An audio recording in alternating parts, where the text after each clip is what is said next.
जितने पुराने पिछली सरकार के भ्रष्टाचार की भेंट चढ़े हुए हॉस्पिटल थे, आज ये आए नहीं है विपक्ष वाले।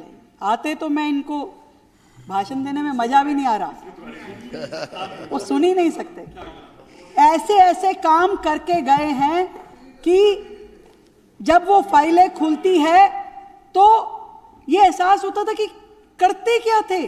और सिस्टम में इतना ज्यादा गड़बड़, इतना करप्शन, इनको तो 11 साल भी इनको काम करने का मौका कैसे मिला। पहले दिन से ही ये पकड़ में आने वाले काम इन्होंने किए।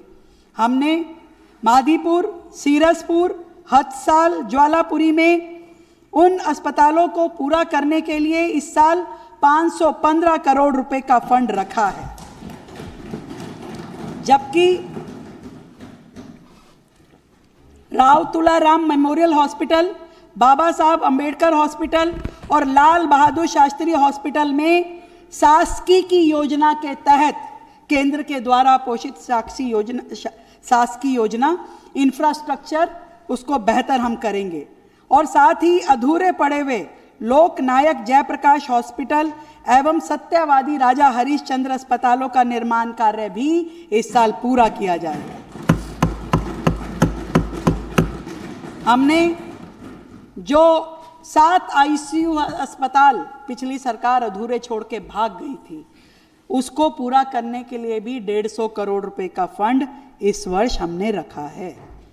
हमने अस्पतालों में मशीनें खरीदने के लिए, मेडिकल इक्विपमेंट खरीदने के लिए, दवाइयाँ खरीदने के लिए 787 करोड़ रुपए का फंड अलग से CPA के माध्यम से खरीदारी करने के लिए रखा है, 787 करोड़ रुपए।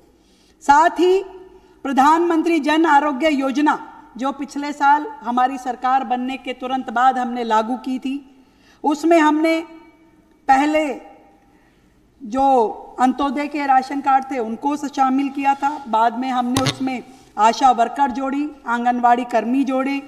उसके बाद हमने दिल्ली की विधवा बहनों को उस कैटेगरी में जोड़ा, दिव्यांग लोगों को उसमें जोड़ा और अभी तक 7.5 लाख लाभार्थियों पर इस सूची को हमने एक्सटेंड किया है। मैं आज इस सदन के माध्यम से एक कैटेगरी और इसमें जोड़ना चाहती हूं और वो है दिल्ली राज्य में रहने वाले ट्रांसजेंडर लोग। उनको भी हम इस सूची में जोड़ेंगे। पिछले दिनों जब मैं इस समुदाय के लोगों से मिली, ट्रांसजेंडर्स से मिली, तो उन्होंने अपनी व्यथा कही कि हमारे लिए सबसे बड़ी मुश्किल है इलाज करवाना। हमें किसी सूची में रखा नहीं जाता, हमारे पास कोई डॉक्यूमेंट नहीं होते, इसके लिए हमें प्राइवेट अस्पतालों में जाके इलाज कराना पड़ता है। तो हमने अपनी आयुष्मान योजना की इस कैटेगरी में अब से ट्रांसजेंडर्स को भी जोड़ा है और टोटल 202 करोड़ रुपए का प्रावधान इस योजना के मातहत रखा है। अध्यक्ष जी, हमने पिछले 1 साल में दिल्ली में 370 आयुष्मान आरोग्य मंदिर खोले, हर एक की विधानसभा में खुले हैं।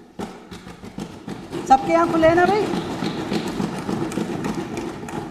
प्राइमरी हेल्थ केयर के ये शानदार सेंटर हैं, अनेकों व्यवस्थाएं हैं।